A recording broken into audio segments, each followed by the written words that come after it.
Greetings, mortals. I am Natus, the ruler of the underworld, and today we will be reacting to the newest chapter of Four Knights of the Apocalypse, chapter 127, titled The Day You Were Born.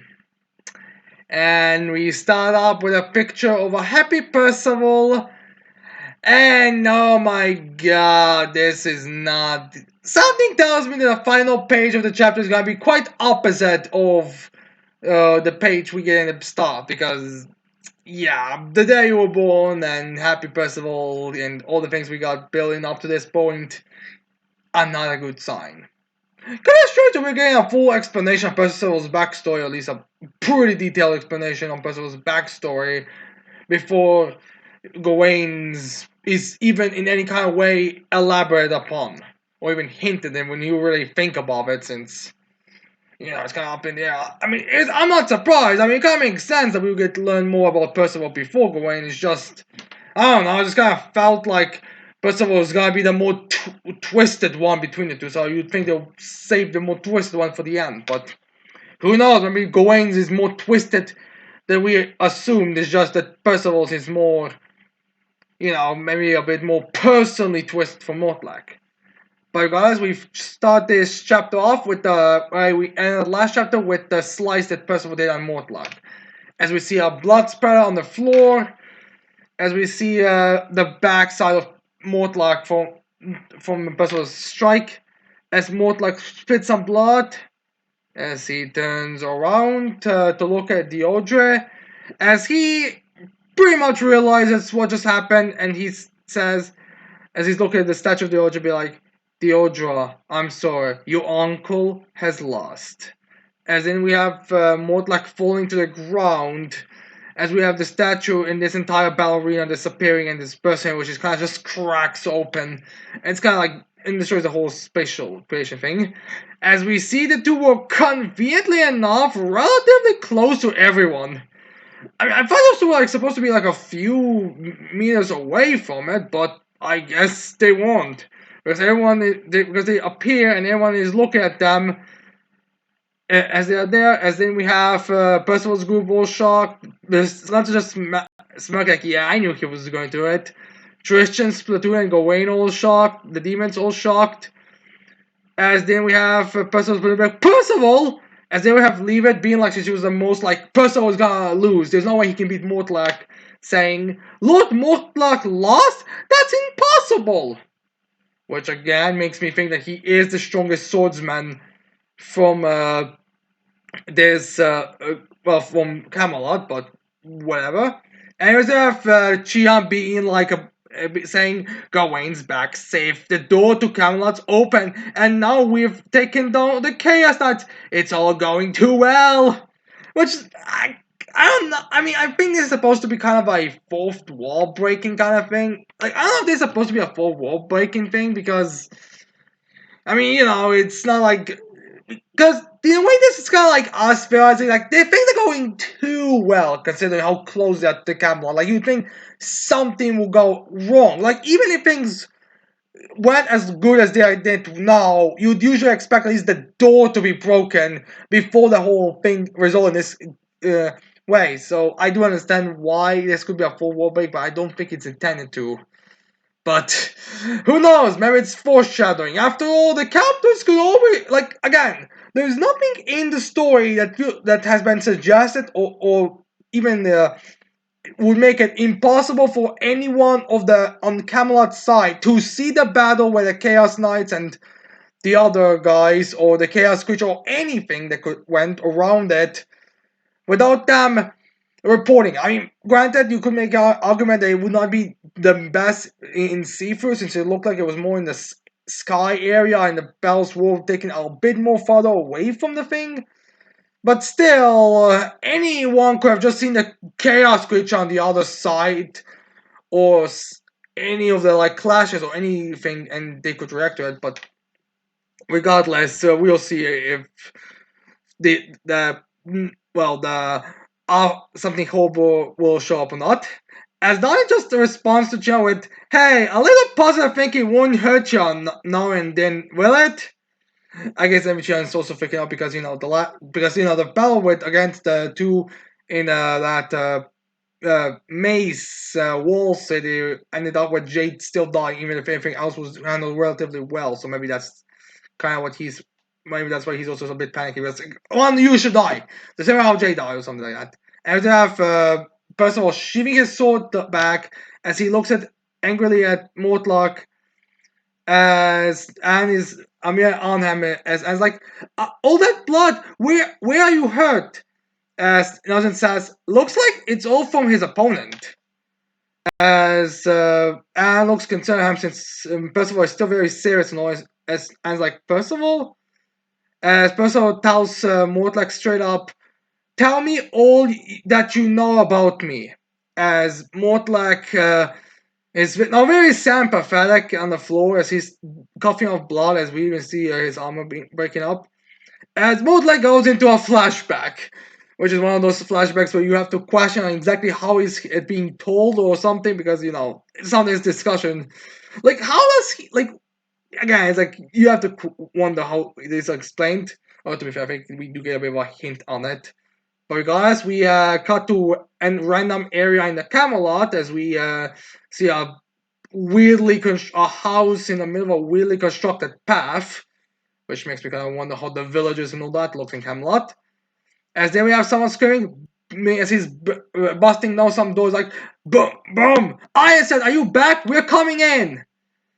As Mortlock like, Ironside as he's carrying the Odre, and Varghese is also there in his younger years, as well. He's like, leaving the Odre behind like this is, where have you been? As then we have Ironside on the table there, it's like, I think it's supposed to be like one of those silently sinister things being like, Mortlock, and that too. Why all the panic? But looking at Ironside and the way how he talks throughout this chapter, I kind of feel like it's more casual, like, Mortlock, and that too. Why all the panic? But regardless, he's there, as in Mortlock is like, Ironside, that on the table? As Ironside looks there, as we see like a baby there that's like there and not moving. As Mortlock, I think, just has a baby. As they have Varghese grabbing Ironside by the shoulder, as he's like, "Where'd you ever bring that from? Have you lost your mind?" All right, that's not really a good sign. That because one way, okay, this actually does kind of make me wonder about Ironside's past, because the way Varghese says it feels like it's more likely that Ironside would kidnap a baby, or at least do something to get a baby for no reason, than him just like, there was an emergency mission or something, or something on the travels, I found the baby and I brought it here, because obviously I can't leave a baby on in the forest or something, which this way actually, which yeah. I mean, it's not that situation. It's just kind of weird. It's just kind of interesting how Varghese already expects that he did something horrible. As then we have Varghese look at the baby. It's like, it's not breathing. As Ironside explains to him, he died not long ago. He's still warm. Don't you see? But his soul has already perished. Babies have hardly any memories to retain after all regrets. Yeah, I bet you are gonna do that whole regret thing when you die. As you have Ironside using a hand sign as he starts an incantation. I get. I wonder if he started incantation because they entered, or was he about to start incantation and they just entered at the same time? But I don't know really. Regardless, Ironside starts incanting something in this pose. It's like Eorgi, Sribe, Raga Shmagir, Laguma, Iode, Nortlanu Monte. As Varghese immediately looks at it, as he sees like a bunch of spirits or stuff around him, as Varghese recognizes as a high level spirit magic? Ironside, what are you trying to do? And then we have Ironside going and says like, Galra, Nindu, Vazu, Sigura, Gandharfadu, as we get like a bunch of like lightning strikes out of the building. It's like one of those visual things, which again makes me kind of wonder if this is also in the real world or not. their real world? Like, do they actually see like sparks flying outside or something? As we get like a burst of souls and spirits and all that all around them, as it like sends that as it sends up Varghese like away a bit. Irons has also a bit away, as more like it kind of puts kind of tries to cover the Ultra as much as possible, even though I don't think there's like any kind of like big destruction, big energy, or those over the top things that they usually do. Something that looks like it would hurt like hell, even if you it stroke you. But guys, there we have Ironside. We have Ironside. Bu- we have Ironside bursting of something, which also I think this seems to also be where his scar, his face guard, because we get like a burst of energy coming from, well, burst of magic, let's say, coming from Ironside's mouth, which also has that scar, which I don't believe he had it beforehand throughout this chapter at the beginning. As then we have like that vast that spirit that resembles me, Perseus, in case you're wondering, coming from the maybe as the old just like covering it as I think a plate or something falls on the on Mortlak. Not sure if he's covering from that or if he's just generally covering and just happens to something hit him. Varghese is just kind of being pushed back by it. As then we have the dust settling in. As Varghese is in, I mean, like, Mortlak, is the Oja alright? As more like, yes. As there I have Varghese saying, Ironside, what have you? As then something grabs Varghese's giant ass hand. Well, giant ass finger. As Varghese looks down, as he sees the baby, as the baby's like, wow. As Varghese like, he's been revived! As there we have Ironside kind of cleaning a bit of the blood from his face, I think he's supposed to be coughing of blood here. As I was like, that took a lot of years off my life. No wonder it was forbidden. So yeah, I guess this is supposed to be the reason why Ironside and Mortlak, or Ironside looks so much older than Mortlak does in the current present, because this ritual made took some life out of Ironside. That's like one of those like you take life, so I mean you gonna die fast or something. Since this Ironside looks exactly like the one we've seen previously when he was younger, with no mustache and all that, and generally looking older. So I guess plus with this magic, I'm assuming he's gonna age rapidly afterwards. Again, Mortlak hair looks relatively the same as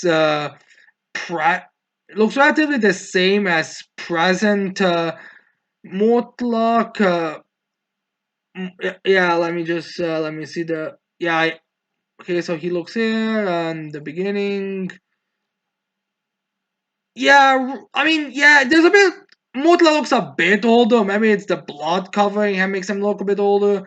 But yeah, Motlak does legitimately look Motlak looks a bit older, but Ironside is like the gap of age seems like about 10 years or something in the looking at the two Ironside and Mortlak in the present, while here they look relatively close in age, especially in one panel where they are both side by side.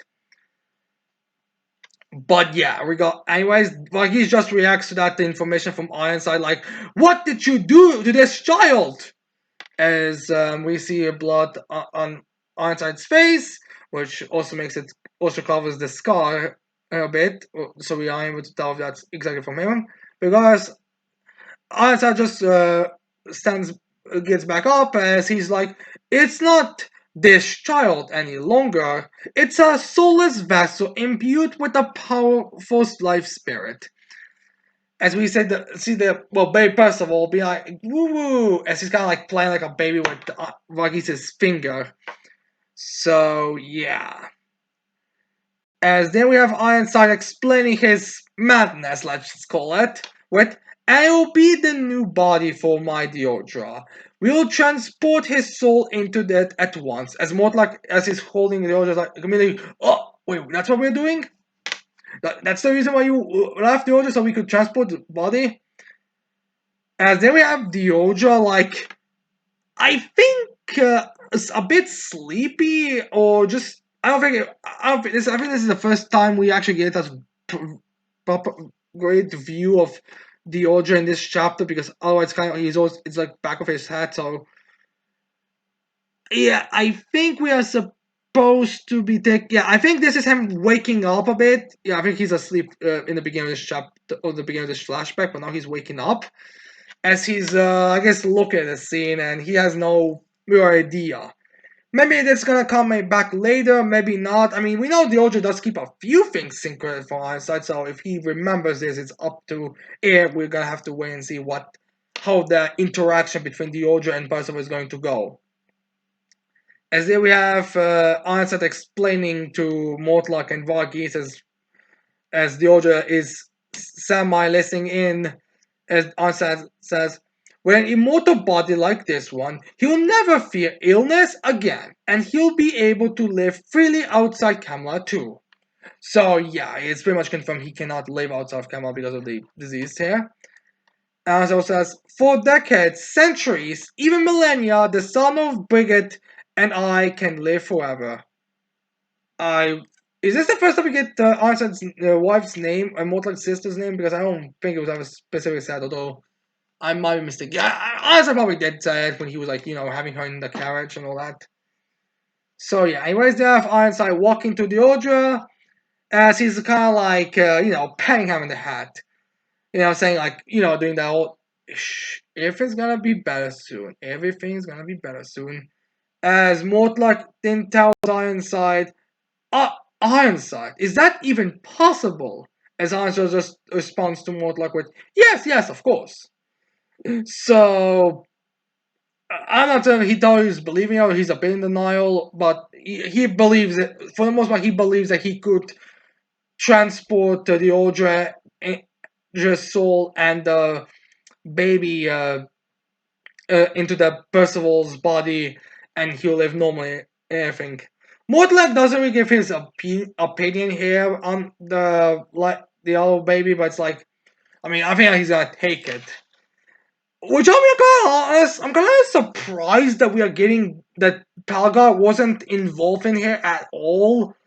Like, I mean, I know we've speculated in him being the Godfather or something, but it's kind of weird how, like, I mean, I don't know. I think it was kind of implied he was on a bit more on the no basis, because he was like he knew Percival was Ironside's son, or at least that's how he viewed him as, and that's how he considered him. He even questioned Ironside. You can do that to your own son, and all that type of stuff. So it's kind of weird how Belgard is not involved in this at all. Well, from what we know of, no. Like, I'm certain, like, there's a few things in this that I feel like are going to be explained better more. I think we'll soon get into that a bit later.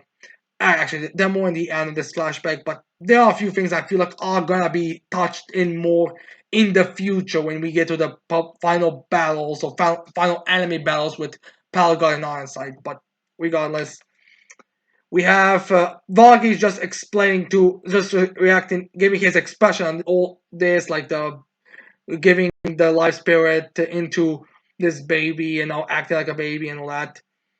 With Varghese just saying to Ansat, "You have truly gone mad," which I guess this has been going on for a while now. Kind of surprised you guys were even letting Ironside with the Older, since it seems to be implied you guys just got to Ironside's home, then found the Older alone, and just grabbed him and took care of him until I guess someone told you Ironside was back. But you guys, Ironside is just questioning Varghese, be like, what? As if, because he doesn't understand what's wrong with it. Like, Mortlock also is not like questioning him. He's more wondering, is that possible? Like, can we make him immortal, basically? But Varghese, being the more morally righteous individual here, is like, you could have provided a perfectly happy life for him without resorting to any of this, even if he'll die young. Why can't you find it in yourself to love the Order as he is? Isn't that what a father does? So Varghese's perspective on this is like, yeah, he might die soon, but that doesn't mean you have to go through all this. Just love him normally. You don't have to change his mortality or something. But then Ironside gets angry, and I do think it's like there is a bit more extra blood on one side of his cheek with the one I believe he has a scar. So yeah, there is that scar. As Ironside just responds to the Varghese screaming with, "Would you have just given up if you were me, Dad? If he truly loves his son, if he truly loves his son from the heart, wouldn't any father want to help him no matter what it took?" Which, honestly, I think the frustration doesn't come from him questioning him on the action, but more like, more on the wait. Would you just have let me die young if this happened to me? Is what's happening with Deodra? Because Ironside's perspective, this is like a father should should do everything he can to keep his son and children everything safe. That's why he does it. Which other people are really like worst father, terrible father, and all that type of shit from Ironside, but from Ironside's perspective, this whole this is him taking care of his actual son. This is him truly loving his son. It's sick and twisted because well, he's a bad guy, so everything bad guys do are gonna be the most worst thing you can do. But you get what he's doing. Like as a father, I feel like people who are fathers would understand this dilemma between Varghese and Ironside way more than us. Because remember, we like Percival. He's like most of us probably would have him as one of our favorite characters, or at least if not our favorite character. So it's just not why we would be more like how can he just treat Percival so horribly? I don't think Ironside and Mortlock even consider Percival being capable of anything of a normal child could. Mortlock just stares and stares. He feels like he's a bit like out of here since Varghese and Ironside kind of like you understand why Varghese and Ironside would arguing here, but Mortlock is like I just want to keep my sister's son safe and alive.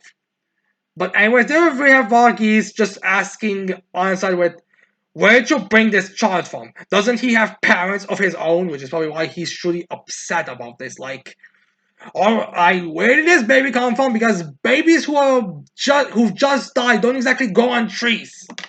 Especially babies are still like playing with Varghese's finger. As then we have the most trustworthy face you could possibly ever do when you ask where you found a corpse of a baby. Don't ask.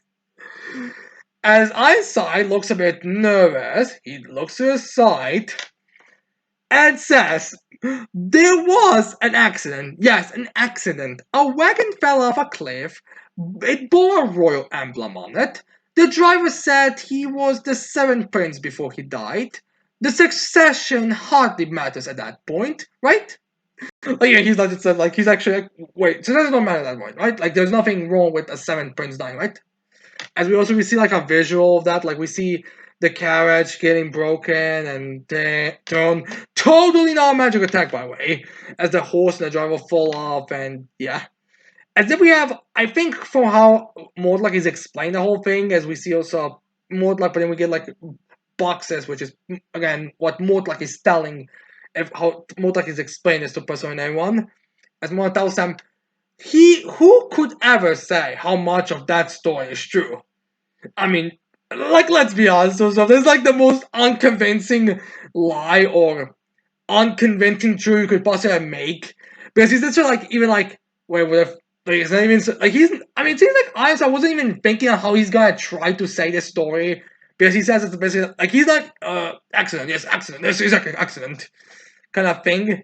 As he also even says like random information about like he clearly talked to these people. This makes it sound like Einstein met these people, had a little talk with them, and then immediately as he was going, they suddenly like ran off their wagon or something. Now there might be a more like deeper explanation, like maybe this is supposed to make Einstein look more guilty, or maybe guilty than he truly is. But in reality, it was like more of a just neutrally bad circumstances. Like maybe he failed to save them or something. Or maybe it was like one of those he met the driver, he explained the situation when he was dying. Like maybe he himself isn't exactly certain what the circumstances was. He just assumed it was an accident. And then the driver told him the story and the baby that he will protect it, but then the baby was already out during the whole thing. Because falling off a cliff might be a too dangerous thing, but we'll wait and see. So we were also saying that maybe Arnstead killed the baby himself because falling off the carriage might be too big of a risk for the baby. But we have to wait and see on that front. See if it's gonna be darker and more twisted for Ironside, or it's gonna be like more, alright, one of those like we're supposed to think one way, but it's actually completely opposite kind of situation. It's kind of similar to Zeldris. I think like Zeldris was built up to be very evil, but then he actually is a noble purpose. That's why he wants to be the king of the Demon King, because he has the noble reasoning. But yeah, then we have Varghese looking at Perseus kind of holding him like a baby, as Varghese like, and what is his name? As you have Ironside still looking down a bit like totally trustworthy. It says, I don't know. Oh, but wait. He said Percival, I think. Which kind of hints again that maybe the driver was already had an accident and Ironside just found him and just used the baby or something. Because the way he says is like, wait, I think he said, mentioned a name, Percival, I believe it was. So it kind of seems to have asked. As then we have Ironside being like, but are you happy now, Dad? Give me the vessel back. It's extremely precious to Diodre.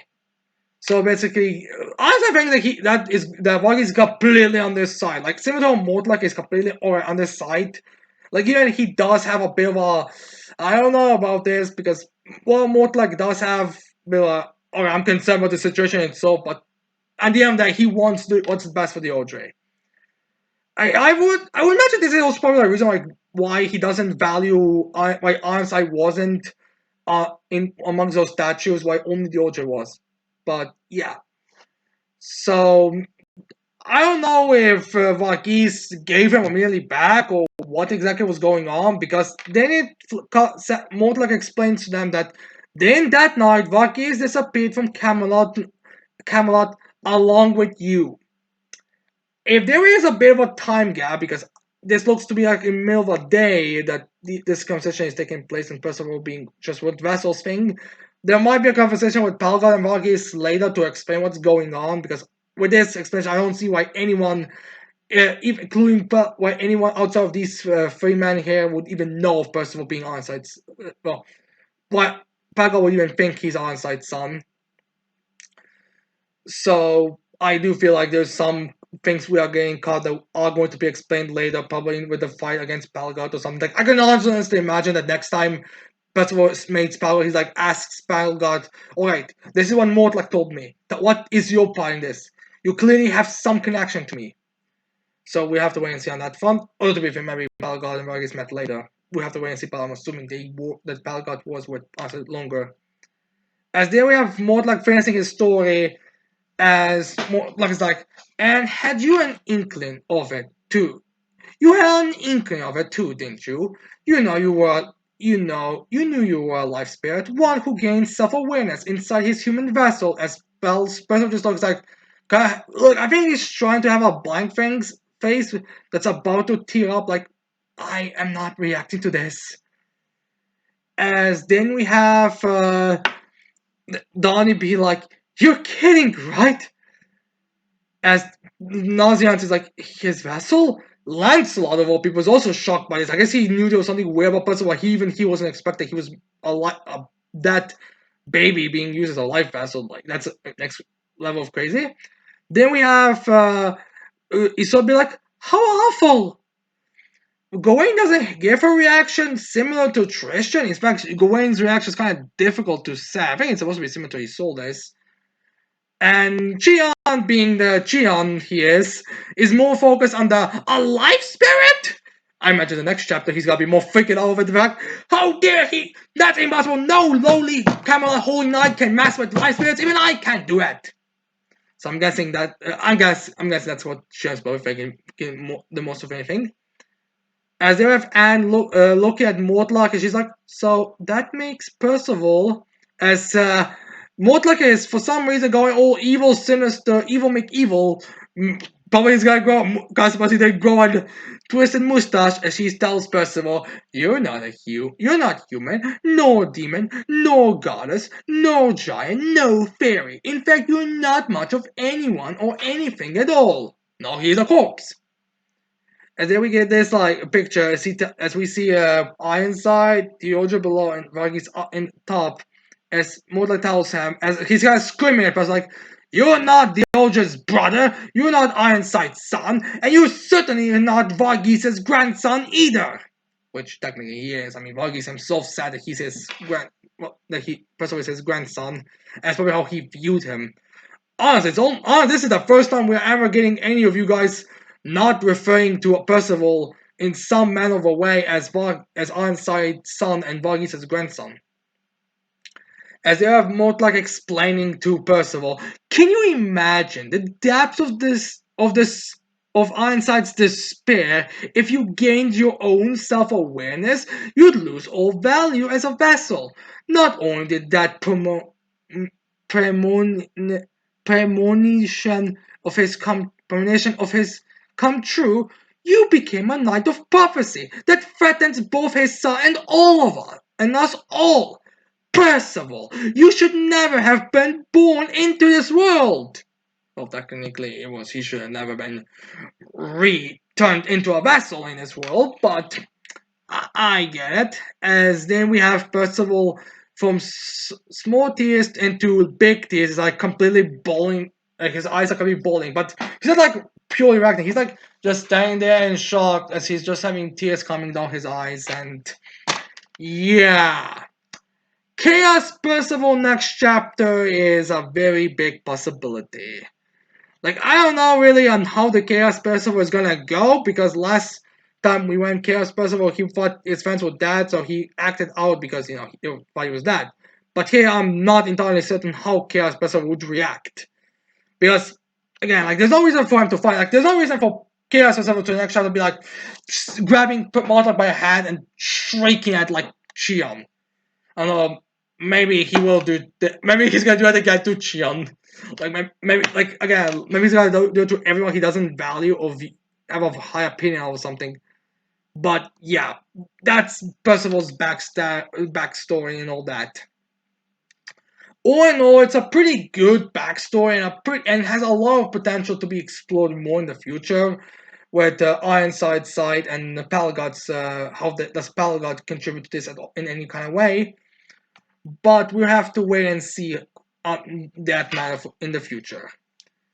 So yeah, I also really like. I also feel like we should have gotten more. Although I do feel like we should have gotten more on Mortlock's perspective here, because I don't know, Mortlock feels like very over the top, stereotypically evil kind of character here. Because I mean, why Mortlock is the villain? Like he's supposed to be in doing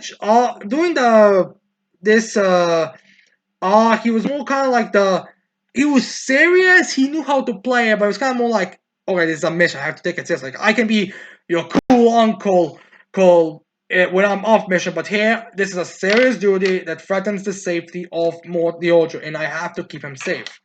Which explains even more why why he would take this mission more seriously than everyone else, because if he fails, the Ordre's life is in danger. Like, remember, the Chaos Knights can escape, but if Camelot gets destroyed, Chaos Knights and anyone can still escape. The Ordre Archfang cannot escape. He can die. I mean, granted, there might be healing factor powers from Percival and Nausea. Like, I can even see a next chapter be like, don't worry, Percival, we can save we can keep the Ordre from dying. If Nausea, so I mean, between all of us healing magic users and Gorin's knowledge on magic, maybe we can heal him or something, but we'll have to wait and see on the reaction of captors. And if next chapter is really going to be Chaos Percy's grand return. Hopefully Gina loses his hat. But yeah, anyways, I hope you like this chapter reaction. I hope you leave your thoughts on this chapter in the comments below. Don't forget to leave a like, subscribe to this channel for more videos in the future. And with that said, I cannot wait to see all of you mortals next time. Goodbye.